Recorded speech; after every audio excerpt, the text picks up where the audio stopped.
Welcome to the Jill on Money Show. It is Tuesday, September 5th, or back to school day, or back to work day for the rest of the world. Yes, it's been a lovely summer, but the unofficial close to summer is Labor Day. And if you have to be working, why not start your day with us? This is the program that takes the mystery out of your financial life. And if you would like to come on the air or ask us a question via email, just go to jillonmoney.com and click the Contact Us button. If it's an email, just, give us a bunch of details. If you want to join us, check the box. Mark does everything else. Don't forget, we've got a lot of free stuff on the website. So you hear me plugging my book and our subscription service, but we have a free weekly newsletter, comes out every Friday. We have a blog section. There are videos, there's resources, a lot of stuff. So check it out. Right now, let's talk to Jennifer, who's on the line from Florida. Welcome to the program. Tell us what we can do for you, ma'am. Well, Jill, thank you so much. I'm super excited to be here. I've been listening to you for quite a while. I have a situation to where I'm in this analysis paralysis. I can't figure out what to do with some extra money, whether we should be paying off debt or aggressively saving. Okay, well, tell me about the us. Tell me about yourselves, what's going on, and we'll talk about the assets and also the debt, the liabilities. What do you got out there? All right, so I'm 46 and my husband is 55. I work full time and my gross salary is around $80K per year. But my husband is actually on workers' compensation right now. He hasn't worked for the last 3 years, but he's generating some income with workers' comp. And he was recently awarded Social Security disability. Oh, I mean, I'm glad you got that, but that means he really is not well. So I'm sorry about that. Well, that sucks. Thank you. But the good news is, we have some income now that we know will be around no matter what happens with the workers' compensation. Mm-hmm. So he'll have about $2,400 a month coming in. That's on top of some other things that we have going on. So I have some rental income. We have 2 rental properties that are completely paid off, and they generate about $12,000 a year. Wait a second. Rental properties. Let's just do one by one. One rental property is worth how much? One rental is around $90,000. Mm-hmm. And the other one is worth? About $30,000. $30,000? What could that be? It sounds like a garage in New York. It's a low income area. Okay. All right. I'm just teasing. On these 2 properties, you said how much do you make in a year for rental income? About $12,000 a year. Is it a pain in the neck to maintain them, or is everything like you got it set? It's all set. What has his workers' comp been? How much has that been for you guys? $691 a week. $691 a week. Okay, I got it. So on the workers' comp, your salary and the rental property income, is that all the income that's coming in for you guys? Yes. How has that been? Good. There's some extra money at the end of every month. Okay, so now we're going to go to $2,400 a month. You're still going to work full time. How long are you planning to work, and what do you do? I'm an educator. So you're going to get a pension? Yes. Oh, good. Very goody. So you're contributing to your pension plan. Are you also contributing to a retirement plan through work, a deferred comp? Yeah. So I have a hybrid plan. So it's partially pension. I put into a 457 and they match into a 401k. Great.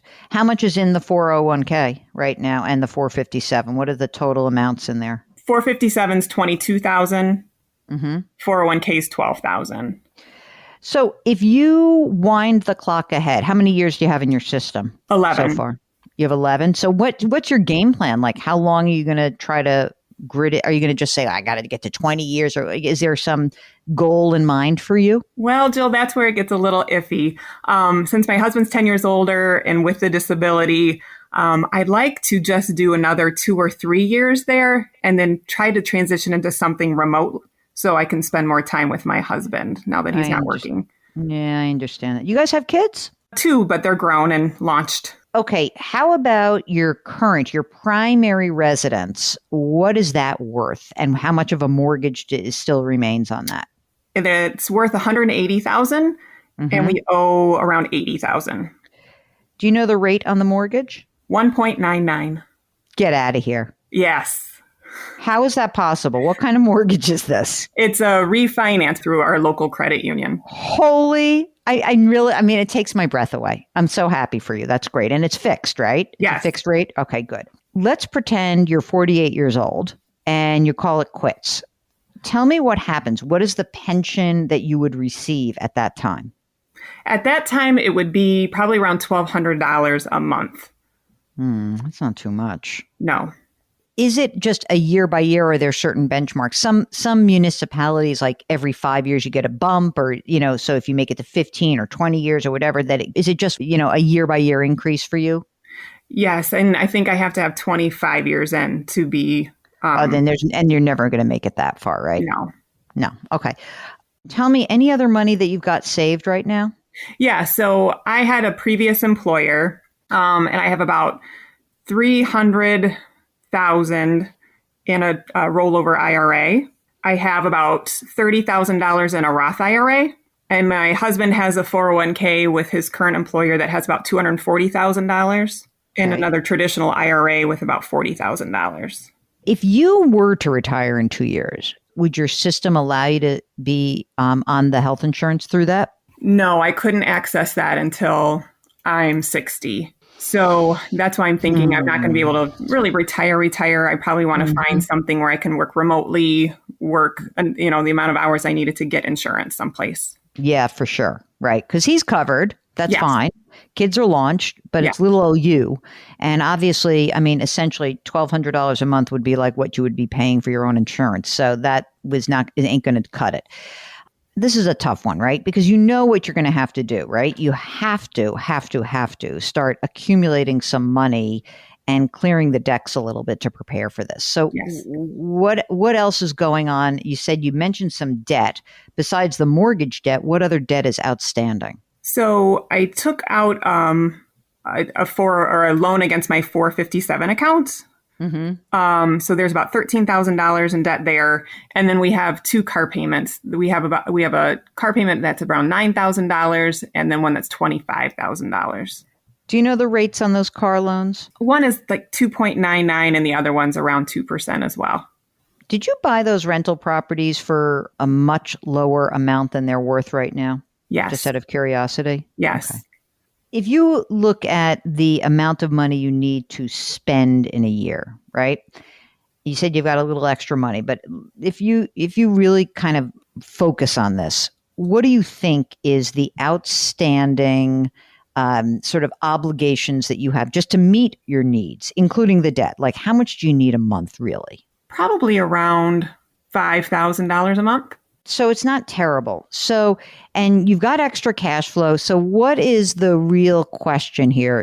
Should we pay down some debt? Is that kind of the general game? Okay. Yeah, I'm thinking, do I take all this extra money that we have right now and put it all towards this debt to just get out from underneath that? Or because I'm the only one that's contributing to our retirement accounts right now, do we have enough in the retirement accounts where I can just aggressively pay off debt, or do I really need to be aggressively saving? Listen, you don't have enough in retirement accounts because you're so young. That said, I don't love this debt sticking around. Do you have cash in any account right now that is your emergency reserve? Yes. We have about $35,000. And how are you paying the 457 loan back right now? Is it payroll deduction? Yes. And the extra money per month right this minute is how much? I would guess probably about $1,200. Oh, that's a good number. Okay. So I think what I would do is I'd start myself on that 2.99% loan. I hope that's the $9,000 car loan. I think that I would start getting rid of that as quickly as I possibly could. And then take that remaining $1,200 and split it between the 457 and the other car loan. That $1,200 right now presumes that you are putting some money away into retirement, or not at all? Yes. So I'm maxing out my Roth IRA, and also contributing about 5% to my 457. I would just keep doing that. I would do both of those things. And I would use the $1,200 to accelerate the debt pay down. And I would try to target in your mind getting rid of as much of this debt as possible ideally, before you retire, the 457 loan is done as is at least the $9,000 car loan and a good chunk of the $25,000. That's what I think. This is a terrible situation in lots of ways because I don't want you to retire, but I understand why you're going to retire. Right. And I hate to give up pension because, pensions, they just get better and better. But you're not, as we said, you're not going to last 25 years in this system. So I think that, if you're willing to work and you're willing to keep a tight grip on your expenses and we delay tapping into these retirement plans, I think this does make sense. OK, but you're going to have to work from home, obviously, and you may have to keep working longer than you expect. You may need to, essentially for you, keep working for the insurance, which, a lot of people have done. And hopefully you find something that's kind of cool and fun and engaging. But I don't see that, you're going to be like, sipping mimosas, at age 52 and chilling out with your husband. I think that you're going to have to work. And that's okay, because you said you're willing to work. So that's perfect. The only other thing that I can think of, and this is why I was sort of asking you about those rental properties, is that they're yielding decent money, but there's money in there. Like there is money in there. And so, if you had to, I just want to point out that you could pull the trigger, especially if you're making a lower amount of money. Like if you're in a much lower tax bracket in the future, if you're staying in, say, the 12% tax bracket or so, maybe there's a rationale for selling those rental properties just to have the liquidity, just to have your money in hand, especially if your husband is going to need some care going forward. I mean, does he have a condition that you think is going to require spending for you guys? I don't think so. He's just had some neck surgery, so mobility is limited. But hopefully we've reached the end of that. So I think that that's something to keep in the back of your mind that, I have a $120,000 pot of money. It's there if I needed it.